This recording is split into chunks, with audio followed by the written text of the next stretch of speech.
დავრჩი HR-ში.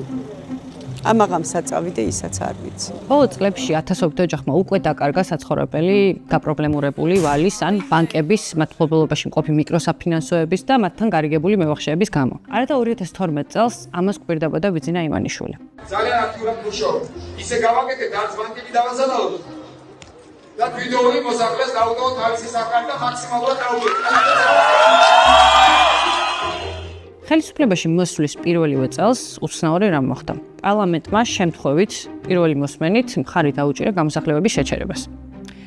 მეორე მოსმენის დროს კი ეს პარლამენტს იპოთეკარების თემაც უნდა განეხილა, თუმცა ცრუ განგაშის გამო საკითხი ხვალისთვის გადაიდო. საახსრულებო წარმოების შესახებ საკანონმდებლო ინიციატივის მიხედვით კერძო იპოთეკარებისთვის ბანკებში თანხის გადახდაზე 6-თვიანი მორატორიუმი ცხადდება. და მაინც ვის უნდა დაერეგა? მთავრობის მხრიდან ეს არ იყო განხილული, არ გაითვალისწინეს მთავრობის პოზიცია და მიიღეს პირველი მოსმენით გადაწყვეტილება. ამით არაფერი არ დაშავებულა, მე ვფიქრობ, რომ მე მოვახერხებ უმრავლესობას აუხსნა, რომ ეს არ შეიძლება. არ შეიძლება ბიზნესთან შეუთანხმებლად ბიზნესს უკარ ნახო.